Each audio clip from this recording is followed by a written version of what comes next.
Hello, Internet. Welcome to Who Knew? We are fans of the current series of Doctor Who, where we discuss our likes, dislikes, and insights of this incarnation of the current series of Doctor Who. Today's episode is Aliens of London. The figures for this episode show that the Aliens of London was watched by 7 million viewers in the UK, an audience share of 34%. This rose to 7.63 million. The writer of this episode is Russell T Davies. The director is, again, Keith Boak, who directed the pilot. Script editor is, Elwyn Rollins? That works for me. All right. The producers are Phil Collinson, Russell T Davies, Julie Gardner, and Mal Young. The music is also done by Murray Gold, who I am not going to forget, thanks to Michael Grady, who does our music and our theme song for this podcast. We love our theme song. Today we are actually time traveling. This is daylight savings time, and we have... Saving. Thank you, Brian. We've traveled back in time about an hour. So we are recording for all you future people. We fell back. And we're also recording live from Van Nuys, California. Lake Balboa. What's the difference, Brian? Lake Balboa sounds better. Interesting fact, we are very close to the Starfleet Academy. Yes. The Starfleet Academy was filmed about a mile from here in the Tillman Water Reclamation Plant, which is also houses their Japanese garden, which is a great garden to go and visit. And it was Starfleet Academy starting with Next Gen and lots of appearances on Deep Space Nine, and even showed up in Voyager. But not Northridge, which is the new movies. No, the Starfleet Academy for the new movies is Cal State University Northridge, which you would know well since you were an extra. There. I blew up well. You ran down the stairs very well in IMAX. And in my red shirt. Yes. Anyway. We digress. This is Eugene, the moderator. We have a smaller group today. And we have Brian. Hello. Hi, this is Auburn. Hello, this is Frank. And this is Josh. And Eugene again. All right, so we're getting into Aliens of London. In this episode, Rose comes home for the first time since leaving with the Doctor as an alien spacecraft crashes in the Thames. This is the first half of a two-part storyline. The episode opens with the TARDIS materializing behind Rose's apartment building. The Doctor tells Rose it's been about 12 hours since they first left in the TARDIS. As she goes up to her flat to see her mum, the music takes an ominous turn, and the Doctor sees a flyer attached to a post. It is a notice of a missing girl, Rose Tyler. As Rose enters her apartment, Jackie looks shocked to see her, cries, and hugs her daughter. Rose sees stacks of flyers on the table as the Doctor busts his way in and tells Rose she hasn't been gone for 12 hours. It's been 12 months. Jeez, Doctor. Missed it a bit. By that much. But he still has a nice big smile on his face. Yeah, he's like, oops, sorry. I really did like that music cue. So you didn't know what was going on. Everything was just normal. Like everything's the fine. Music cue's what's wrong, and you can't see anything. He doesn't show you right away. So you just know, uh-oh. Yeah, I don't know if that's attributed to Keith Boak directing or if that was written in the script by Davies, but it's just great storytelling. Like, what's going on? What's going on? And then the reveal. I don't know. I felt that it was some sort of alien. They were in a different world. You know, the first time watching it. Yeah. It was an alternate timeline. Yeah, like they went somewhere that they're not supposed to be. I mean, even when you see the flyer up on the post, you don't really see everything about it. You kind of get it. But when Rose goes in and sees Jackie, you can read them all on the table. Oh, yeah, you see that like stacks of things and like she's been doing this for a while. And Jackie plays that very well. Oh, yeah. Yeah, she finally gets her scene where she gets to really unleash. Yeah, because she's been scared, and now we know she had reason to be scared. And it makes sense. Yeah. I like it. Oh, it's a great way. It's a nice opener. Yeah. And in the previous episodes we've been talking about, did he screw up where they landed yet, or is this the first time that we see that? He screwed up Quite Dead? at Cardiff. Oh, that's right. Naples. That's right. Naples, Yeah. and he was 9 years off. Right. Well, maybe I do think that's funny that he's so powerful and the whole universe can be scared of him, but he can't read a calendar. Yeah. Well, he shouldn't drive with the handbrake on. Right, exactly. And then later on in the episode, he's like banging it with a hammer. Yeah. It's this episode. Yeah, it's this episode. All right. So after that, we realize that it's been 12 months. We roll the credits, and we get that beautiful theme music from Murray Gold. After getting an earful from Jackie about the past year, the Doctor and Rose go to the roof of the flat building and discuss if Rose will stay home or continue traveling. As Rose laments and that she can't talk to anyone because no one knows that aliens exist, an alien spaceship passes right overhead and crashes into the Thames. Timing is everything. Oh, Yeah. I love how it sounds like a runaway big rig. Yes, it does. I love how Rose, that's not fair. You're not special anymore. It's like perspective from her. It's great. I do like the opening scene when we come back from commercial Uh-huh. and there's a kid spray painting. Oh, yeah. He's tagging the TARDIS with Bad Wolf. Bad Wolf. I don't know what that could mean, but he's Well, putting this- Bad Wolf on the TARDIS. This is the... Did we hear a reference to Bad Wolf in The Unquiet Dead? Yes, Yes. the big Bad Wolf. That's right. She has a bit of the big Bad So Wolf. this is the third reference Yeah. now. Mm-hmm. All I can't right. remember what the We other one was. also, Jackie actually struck the Doctor in their That's right. conversation. That's right. Yeah. Yeah. I thought that was pretty neat. What is this? Stitch this, mate. Yeah, Stitch, you're a doctor. Stitch this, mate. She definitely has a reason for it. And I liked her discussion with Rose. Why didn't you call? Why didn't you contact anything Anything, in a yeah. whole year? And Rose what can't can say. you say? Yeah. And it makes sense that she didn't. Like, But it goes we back. yeah. But it goes back to my else. Well, she did call, and I kept thinking in the other episode that she called before all this took place. And I actually I was watching the episodes again, and because I never thought about it before that when in the end of the world, when Rose calls Jackie, it's actually before the events of the episode, Rose. I never thought of that. You mean in The End of the World? Yeah, the end of the world, Uh-huh. she calls Jackie. Yes. From Jackie's point of view, the events of the mannequins have not happened yet. I never thought of that until Frank brought it up. Oh, really? I didn't Frank realize that. mentioned that Last time. in the podcast, and I was I guess thinking I was about listening. it. I was just I was talking. thinking about it, and when Jackie's on the phone with Rose, Jackie says, "Get a lottery ticket." Well, now thinking of it from Frank's point of view, the very beginning of the episode Rose, the reason Rose goes down into the basement to see poor dead Wilson For the lottery. is to Yeah. give him the lottery Yeah, money. that's That's right. I right. remember now. And so now I'm thinking Frank's brilliant because yes, that when I'll take it. Rose calls Jackie, it's before the events of Rose, which is why she's so very nonchalant. And so now Rose just, the Auton event happens and she's gone for a year completely. She never talks to Jackie again. Yeah. And now she walks through the door 12 There months she later. is. So it's very, Jarring. yes. Yeah. It's great. All right. Now, while they're on the rooftop talking, this is when the Doctor gives his age as 900. That's right. That's the first time we hear his age in this current incarnation. Do we know how old he said, like, at the end of the other carnation? It's kind of Incarnation. Right. there's theory. There's entire websites devoted to how old the Doctor is because there's one website I was reading where he'll actually started over, and then there's other ones because sometimes he said he was 700. Sometimes Tom Baker I think was 400. There were other times he said 700. Then he said 900, and Was this to give reference that he's the 9th Doctor? I don't know Picking why they picked 900? 900. I mean, it could be because Tom Baker 404. Could Just- be. Yeah. Just thought of it now. Yeah, that's interesting. Well, thank you, Frank, for your continued brilliance. Oh, I'm going to get a lot of flack on that one. I can't remember when he It's says why I it, keep him around. when he says it exactly, but this is when he also starts saying.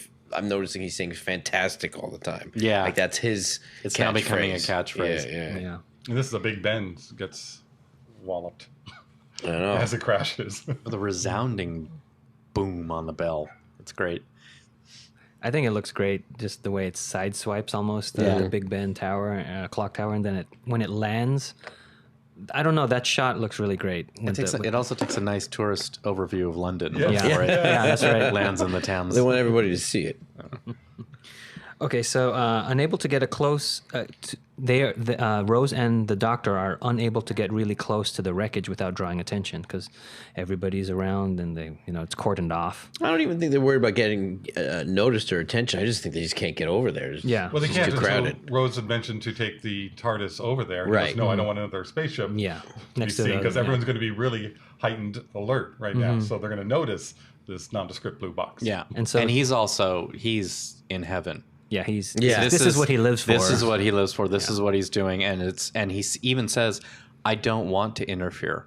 I just want to watch. I just want to see history unfold." And this is his element, and he loves it. And it's funny. He sees everything with his own eyes, except now he has to see it from the TV. Yeah, Yes. because that's the compromise. Rose goes, "Let's go home and watch it on the TV." Doing like everybody else. Now it would be the internet. Well, yeah. It would be some live stream from YouTube. So while they're watching the newscast of the wreckage in the Thames, an alien body is pulled from the ship and brought to the Albion Hospital. And this is the first time we hear the Albion Hospital mentioned. It'll come up again. Oh, I didn't realize that. Yeah, Is that it does. Well, yeah, it'll come up in a different episode, not this episode. in this season? Yeah, in this Yes. season. Oh, okay. I'm thinking later season. You will be quizzed before you Okay. And also, this is the introduction of Trinity Wells. Yeah. I love Trinity Wells. We'll get to that. Okay. Oh, The American newscaster. oh, okay. I She's think awesome. we missed the big point here. Billy Croup asked Jackie out. Sure, everyone, he's trying to watch it on television. The doctor's watching this, and they're all talking in the background about their daily lives and what's going on. Reminds me so much of some family gatherings I've been to. I did get a kick out of how there was like very ethnically diverse in that room. Oh, yeah. Yeah. You know, I wonder if that's just because of the neighborhood or they're actually thinking about it's a metaphor for all the aliens and everything in the show and stuff like that. Well, was Jackie the only person in that building that had a television? Like, why were all these Right. people converging? Maybe. I could see people. She's the party place also. I think you want to be with other people. This is a major event. Yeah. You know, and if you're all living so close to each other, it's like you need to gather together in one spot. Because you don't know. This is the first time aliens are introduced to this world. They could be scared. That's probably why they're getting together. And Rose is back. Yes. Yeah. And everybody just wants to know about Jackie's dating life. So the Prime Minister is missing at this point, and the highest official at 10 Downing Street is Joseph Green, MP, Member of Parliament, for Hartley Dale, who is now the acting Prime Minister.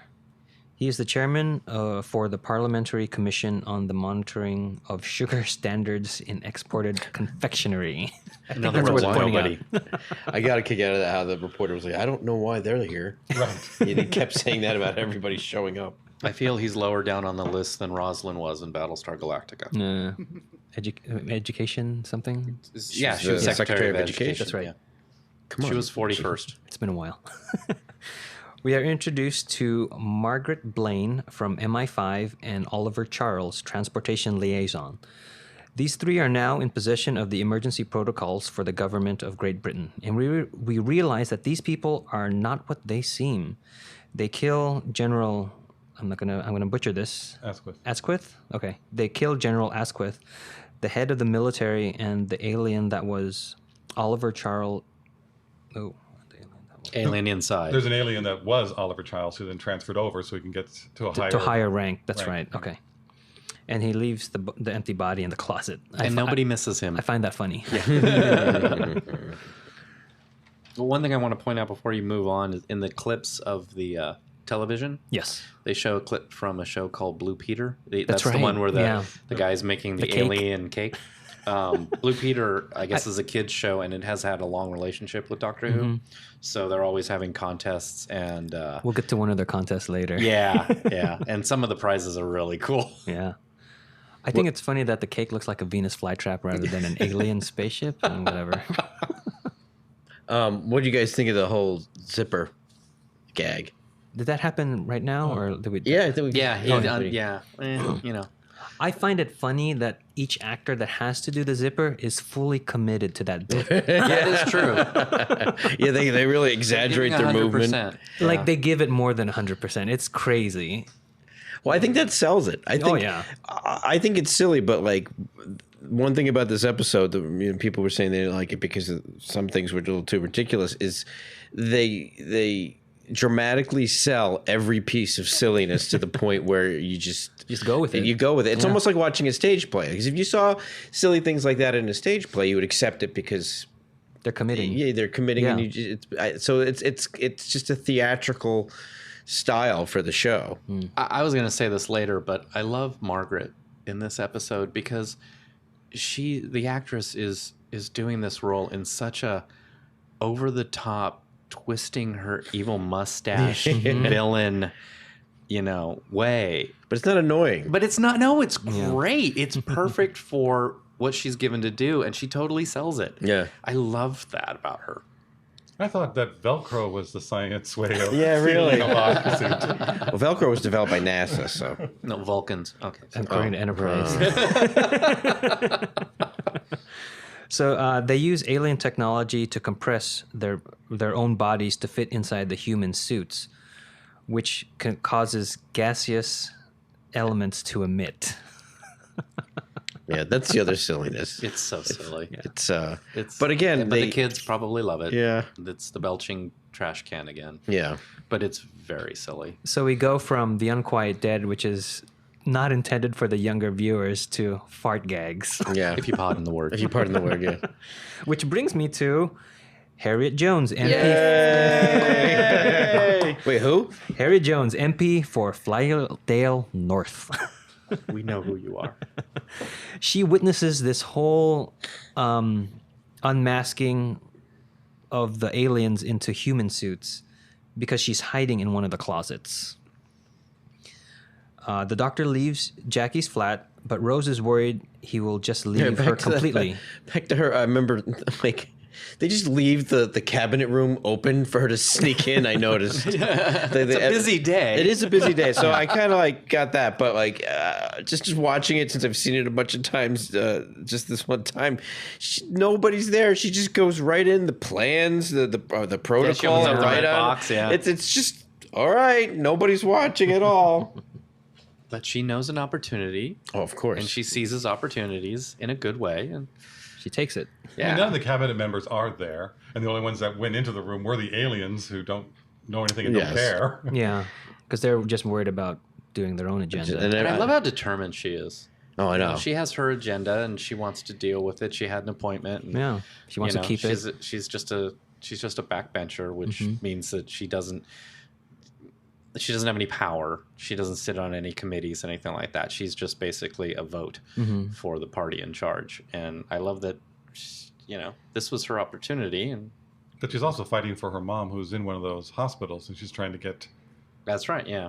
This bill... Passed or something. To help those hospitals and to label them so they can get benefits. So she is there... Yes, but did you see an alien spaceship crashed in the Thames? But life goes on day to day.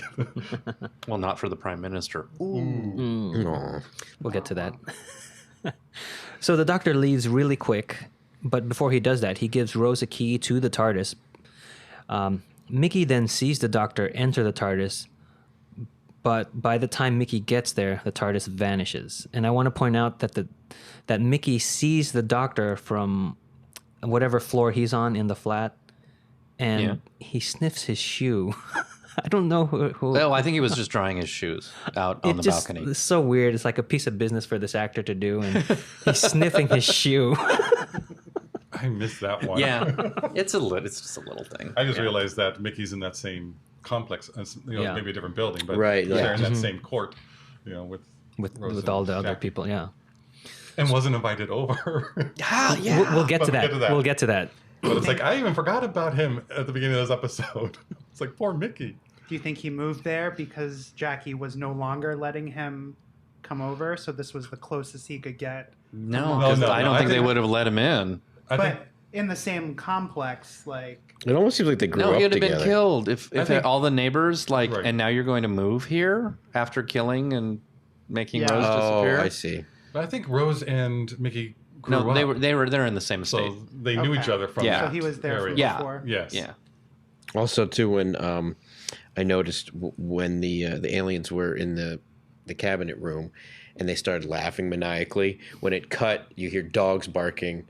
It kind of blended from the laughter to dogs barking in the distance to Yeah. the Oh, really? tenement building. Mhm. Yeah, Oh, I have yeah. to I check like that that. out. Some nice sound design there. So the Doctor uses the TARDIS to get inside the hospital where the alien is being taken. Some interesting camera work when the TARDIS is traveling. It's got the camera's panning down, but it's never level. It's swaying back and it's forth. more fluid. And it's all over the place Mhm. and a little disorienting. And the Doctor's just in there Banging laughing and just like really struggling, but in a fun way to get it. And I just thought they took a lot of time to do that. Well, I think it's a weird difference where he just turns on the TARDIS console normally, and then they land 12 months later, where he's now struggling to get the TARDIS into a specific place, and it Without gets it. there. Yeah. That's true. He does actually get exactly where he wanted to Yes, and in the right time. be, and in the right time. So I think In a there's tiny little yeah. closet. So I think there's a little That's a good point. contrast going on there. I was trying to find the word. So he gets into the hospital and discovers that the alien pilot of the spaceship that crashed is a regular Earth pig that has been altered and modified by alien technology to give the impression that it is an alien. Aliens faking aliens. The ship crashing was deliberate. And here we get to see Dr. Toshiko Sato. Yeah. She will appear in Torchwood later. Yeah, they retconned that because this was just an actor to play A this part. examiner, and then that actress was hired to be on Torchwood as a regular as Tosh, and then it's in the end of the second season where they finally say in Torchwood's second season where Tosh is talking with Byrne is the actor's name. Owen? Owen. Oh, the guy with the Owen. suit. Yeah. Yeah, Owen. And he was actually supposed to be on duty in that hospital that night with that, but he had a hangover, so she was covering for him, which kind of explained how in Torchwood she was the tech, And not the- Owen was Yeah. more medical, and so that's how they retcon that, saying that she was covering for him. Oh, that's cool. Is that also why when the knocking in the morgue starts, she doesn't know what to do and instead just goes towards it instead of Well, they running away retconned it. from- I think it was Yeah. more just for the episode. You've got to be ominous. But interesting, you should bring that scene up though, because that scene's very much like the Doctor Who movie. That's When- right. Yes, Yeah. when McGann has regenerated and he's bursting out of his medical examiner. Yeah, because he's in like the coffin cabinet where they just put the bodies. Yeah. Yeah. And so he's breaking out of that, and I think there's even a tech There's a in tech. that scene going, what's going on? So Yeah. Yeah, I think first 101 morgue training would be if the stiffs are knocking, run away. I would find it funny if she was a veteran and then she heard the knocking and then she just goes to reach for a gun or like some sort of blunt object. Maybe it was the ominous blue '80s morgue lighting that drew her to it to do something with it in such a way. Life would be so much easier if I we don't all think- had our soundtracks. I know. I don't think there's a morgue in movies or television that's lit like an actual morgue. It would be just a bunch of fluorescent lights. I know. believe. Just looks green. Anything else? I just when the pig gets shot Yeah. and the doctor's like, he was just scared. Okay, good, because I was going to bring that up. Yeah. It just, again, it's like you've got this silly Yes. thing. It's a pig. And we've already gone through the farting, and now we're seeing this pig oink around in a spacesuit. But then they turn it around and make you feel for the I dead know. pig. Yeah, because the pig is running towards the armed guards surrounding the Albion hospital, and the guy just sees a pig running, and his natural instinct is to shoot it because he's never seen that before. And the doctor gets angry. Yeah, it's just he was just scared. That's all he was scared. I noticed right before that, though, the doctor got one of the military to come with him when he was trying to find this alien before he saw that. He starts Yes. ordering them all around. That, yes. But yes, the whole, but he defense plan specifically is Delta, like, but I'm searching for this alien creature, and the doctor, because Frank pointed this out to me. So they go, the pig is still alive, and they hear the noise.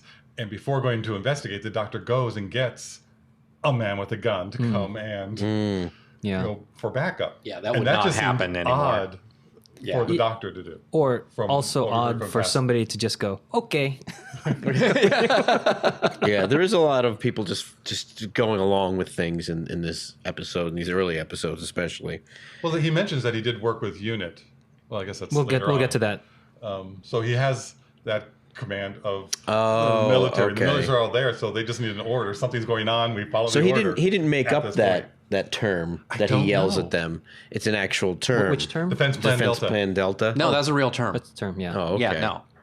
Yeah, So, I took it to mean he's a soldier and he knows Yeah. how soldiers think. Well, he is. I took it as he just as a made new something up viewer. and conned them into following him. I mean, that's good too. Well, but- he's also dressed as a U-boat captain, so he does have rank.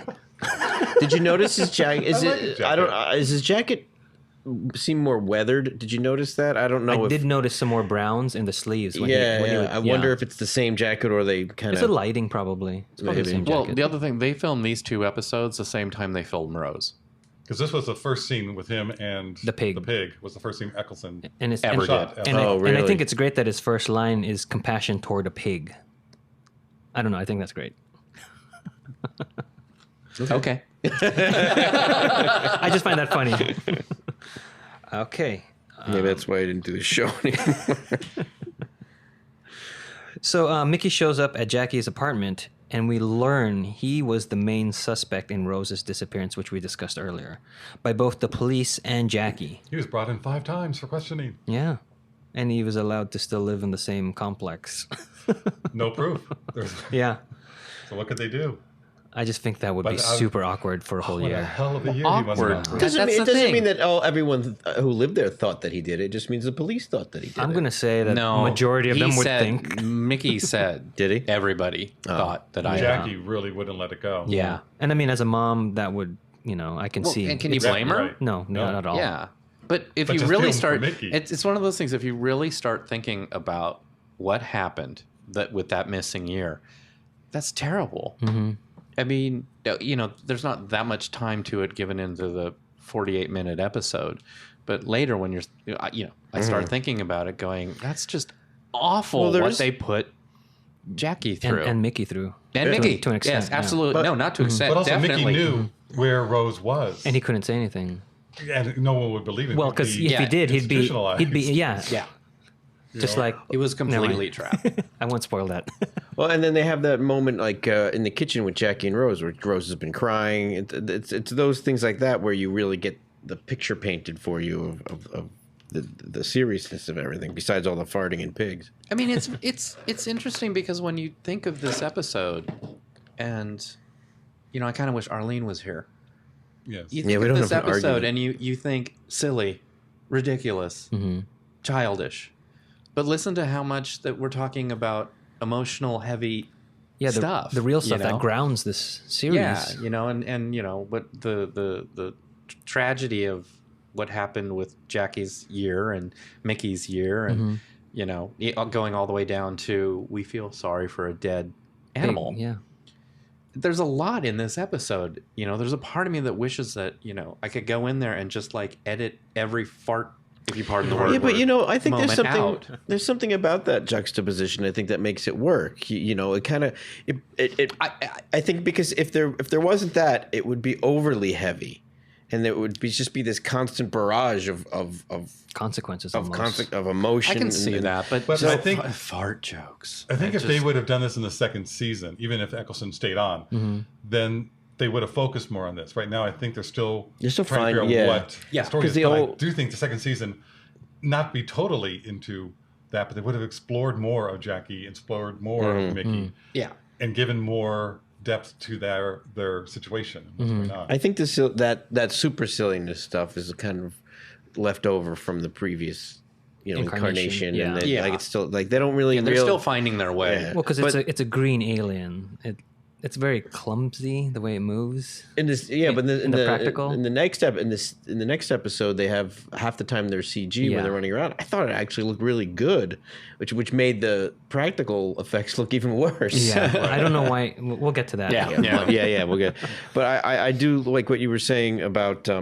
It's almost like the Doctor and just the personalities. They con us. They convince us to go along with the show because everything's so serious and dramatic. It's kind of like the Music Man. It's like Robert Preston, Harold Hill comes in, and just all of a sudden we're all pointing our fingers and waving our hands, going, "Yeah!" and breaking out in song and dance. Exactly. Well, the town square. Okay. Okay, moving on. The three of them, meaning Rose and Jackie and Mickey, see the TARDIS materialize, and Jackie freaks out. She calls the TARDIS key glows, by the way. Oh, yes. Yeah. Does that happen ever again? No, it doesn't happen ever again, but it did happen in the classic show. Oh, yeah. Okay. Not all the time. It does glow in another episode, but for a different reason. Yeah. So, but not because the TARDIS is showing up. Yeah. But Mickey is kind of gloating to Rose that this guy left you beforehand. Oh, yeah. That's the whole thing. He's like, wants to get that little jab in for everything that Well, I mean, can you blame him? No, that's when Rose runs out to be sure that is the TARDIS there. Mickey follows, and then Jackie follows. So that's where they're all outside. And then Mickey turns to Jackie, going, "Yeah, all right, Rose, tell her. Yeah, tell her." I mean, this is like Mickey's vindication scene, he wants it to happen. He's tell her. And Rose doesn't want her mom to know. Doesn't want her mom involved. It's like, go inside. Yeah. I can hear that sound. But then when Jackie goes in, sees it all, it is overwhelming, and I don't think everybody can handle that. Right. She goes. Well, like Rose went in and freaked, but also it was kind of like a moment of wonder. And Jackie goes in, and she's. I don't know, Rose, when she first she was shocked. Yeah, she but ran remember back the outside. music. Oh, remember the music? Yes. Where it's like she is freaking out, but at the same time, like, wow. Well, plus the alien landed, right? Yeah, this is after the whole thing happened. So, there's already this big scare of aliens. Right. But I like the fact that people react differently. Yeah. Even Mickey's reacting to that. Yeah.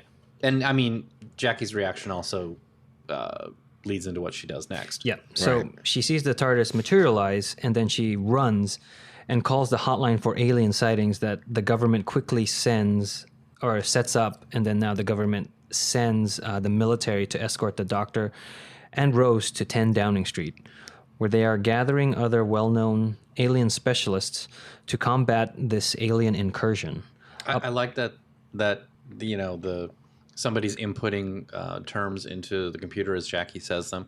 Yeah. The Doctor, blue box. Yes, the Doctor Red Alert. And then all of it, and then all of a sudden, boom. Yeah. Knowing that, okay. There's the black helicopters overhead. Yeah, and it's like, again, for somebody completely new, okay, I guess the Doctor is known on Earth. But for fans of the classic show, it's like, well, yeah, the Doctor's known. So this is serving. It's beginning to tie back in. Yes. I like that it wasn't until TARDIS, that very specific, Doctor, blue box are generic enough, but finally when TARDIS, and they knew how to spell it. Yes. That set off the red flag. Did the TARDIS get mentioned in that scene in the alley before Jackie ran up, for her to even hear that word? I don't think so. Oh, I'd have to go back and listen. I don't think it did, unless they said it very quick. Because I remember thinking when I want to listen, I don't know. Well, in the kitchen, Mickey was saying that he knew the Doctor and all that, so there could have been a conversation we didn't hear. Possibly. But I don't remember now. Because I remember when I watched pause the recording. I got to listen. When I did just watch it, when she said that, I was like, how does she know? So maybe I missed them saying it, but... Maybe it could have been a cut scene. Yeah, but it's an left important... it out. Yeah. And also, I mean, going back, there was a whole conversation in the kitchen that she had some of it. Well, no, never mind. Because Rose wouldn't have said anything. She was just saying not she at this traveling. point, yeah. Yeah. So, never mind. So this is also where the Doctor actually says unit. Yeah. He actually says also United Nations Intelligence Task Force, which is the old... It's a carryover. That's mentioned. It's also a carryover from the old incarnation of Doctor Who. Yeah, and this is the last time it's going to happen. Well, for that United way. Nations. For yeah. Yeah. And then the United Nations in 2005 said, we don't like you using our name. Oh, really? Yeah. And so the next time UNIT is brought up in Doctor Who, it's now the Unified Intelligence Task Force. Okay. So they found a way around it. Yeah, which is fine. But UNIT is the third and fourth Doctor, and he was employed by UNIT. Oh. They were the military force that looked out for all those pesky alien things. Yeah. Like the Loch Ness Monster. Right. So while the Doctor and Rose are getting taken away with the military escort, a policeman with stomach issues stays with Jackie. I really liked the Doctor's throwaway line here, "Take me to your leader." Yeah. He had a couple this episode that I think really... With his big smile on his face. You can just tell he's enjoying this moment. I've always wanted to say that. He's having a lot of fun. So he's getting out of his depression, which is really nice to see. Mm-hmm. You know, it's not constant all this time. So. He also did mention that the unit wouldn't recognize him. That he's different. Right. And it's also... he doesn't say why, but he's like, I just look different than I did but for before. us, it's referring back to the regeneration that has occurred. And there was a quick little thing between Rose where, he's saying, they're going to collect all the best people who know about aliens and who would know more about aliens than me. And she says, Patrick Moore. And I looked Patrick Moore up, and he's like a famous astronomer. He's actually Sir Patrick Moore. But he actually appeared in Doctor Who in the 11th Hour with Matt Smith.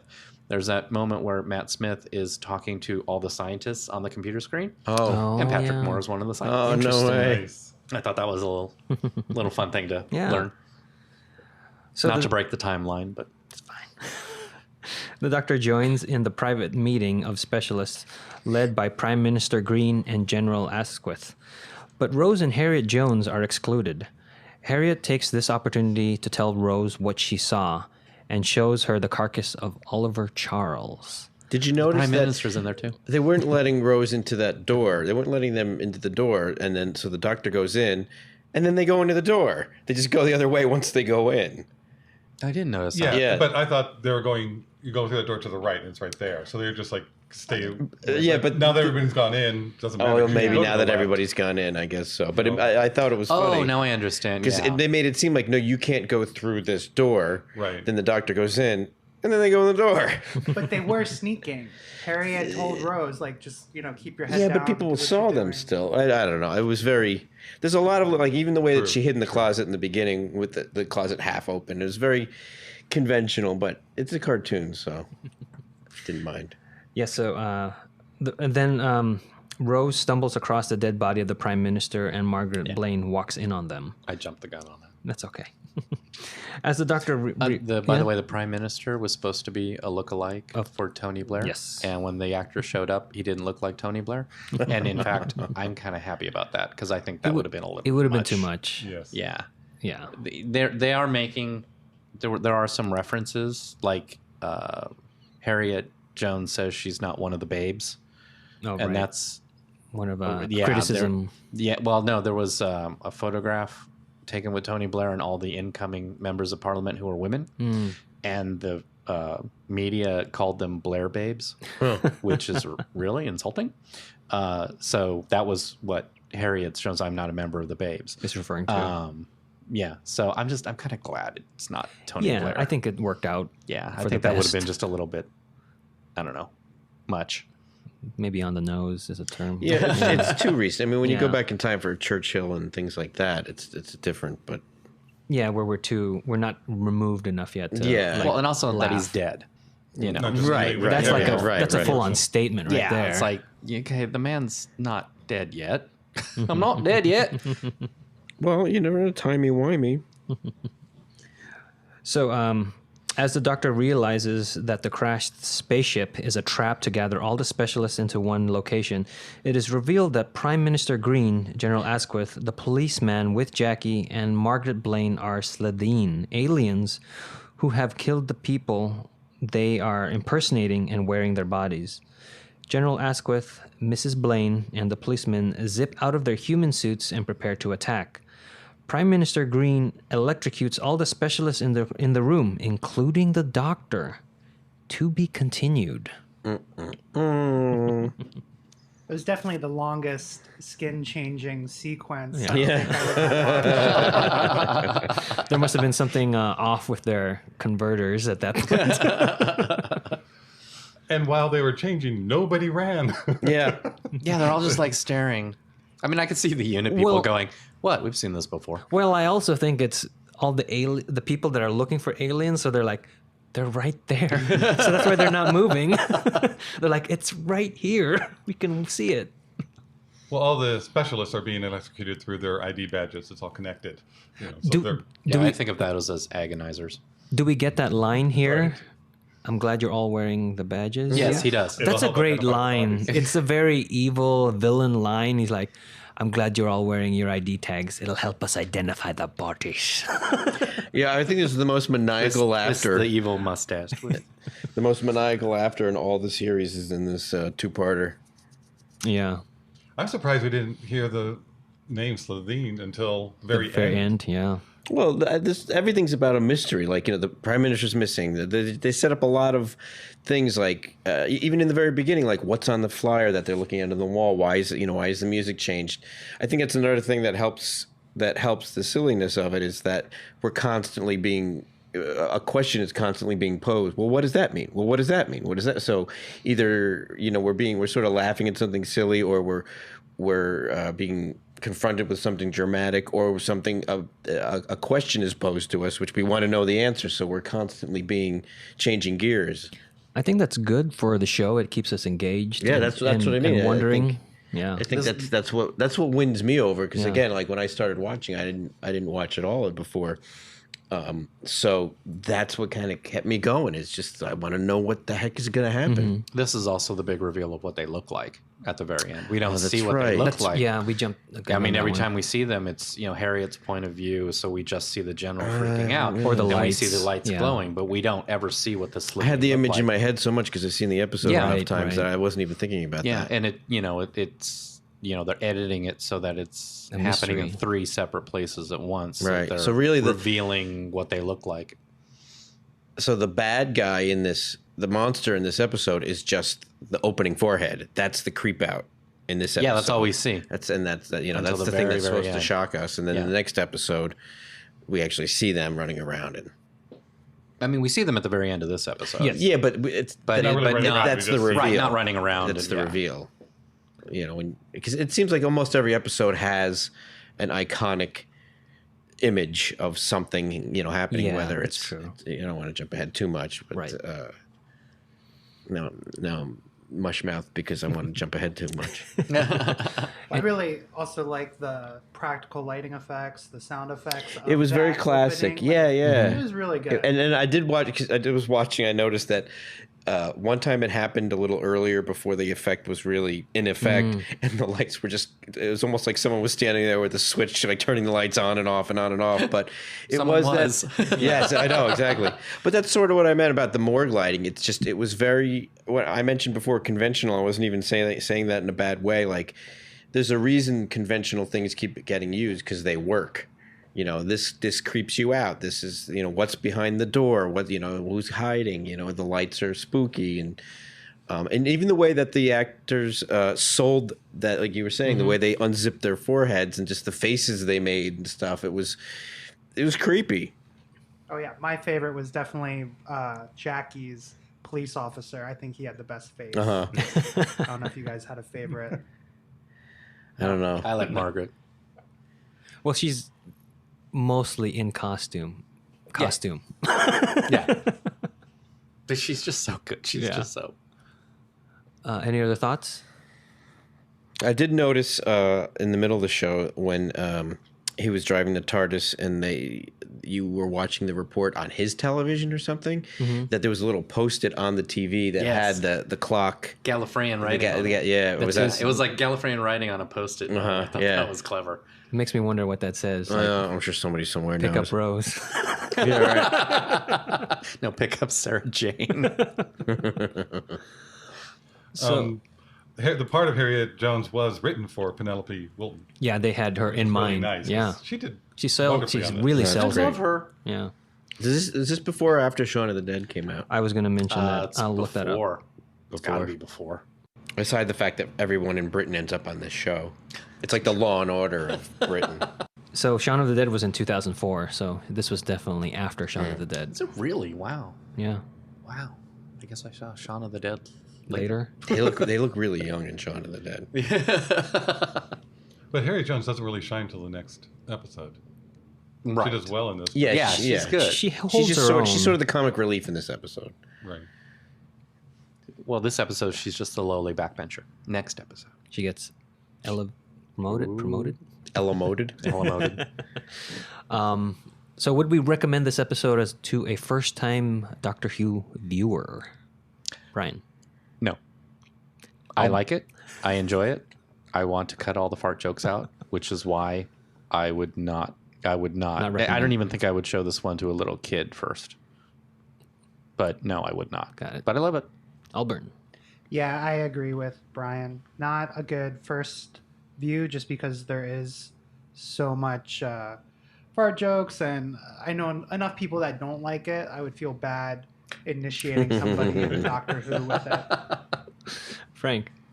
I'm surprised I liked it a lot more than I remembered. Yes, me too. Watching it again, there was a lot in this. There's a lot really good to make stuff. this a good episode, but I'd have pun to intended? know, it doesn't quite live up to what it could be. It has some great things, but because of this... They didn't have the balance of the humor. Right. Yeah. Thank you. Josh. Yeah, I agree with all that. But also, too, coming off what you just said, I do think that a lot of the dramatic stuff and the character stuff that are in this episode is really comes out of what we already know about the people and what they've been doing. Yeah, that's true. So if you just You're sort not of dumped invested. you're not really invested, and a lot wouldn't get of it. the drama in this episode is because you are invested. Yes. There's a lot of subtext between the looks that they give each other, like when they're staring at when he says you can stay here or whatever, and they're just staring at each other, and you realize then she starts to smile, and there's a whole subtext going on there that you may, if in watching it, if you're really smart about those things, you would say, oh, there's probably some subtext here that I don't know about, but you don't get as much out of it. So I agree with all of you. Yeah, I would have to say the majority rules on this one. I would also not recommend this episode just because of what we've all said. Yeah, I've written everything that you guys have said. So that wraps up Aliens of London. You've heard our views. What do you think of the farts, if you pardon the expression? Do they spoil the episode for you or add to its charm? Let us know. Email us at whoknewpodcast@gmail.com. Join us next time for World War III. So we will see you guys next time when the future becomes the present. Can I use your restroom? No. Can I use your backyard? Since you asked so nicely. To the left.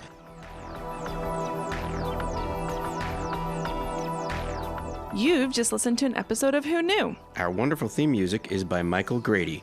You can find his work at theuniverseexplodes.com. You can find this show in several places. Follow us on Twitter at Who Knew Podcast. Subscribe, review, and listen to us on iTunes and Stitcher, or on our YouTube channel, youtube.com/whoknewpodcast. All our episodes are on whoknewpodcast.com. You can leave comments there or email us at whoknewpodcast@gmail.com. This podcast is inspired by Doctor Who, the longest running sci-fi show in history, and especially the revival spearheaded by Russell T. Davis. Thanks to Russell, Sidney Newman, Verity Lambert, Ron Grainer, and all of those involved in the adventures of our favorite Time Lord. Your work continues to inspire and entertain.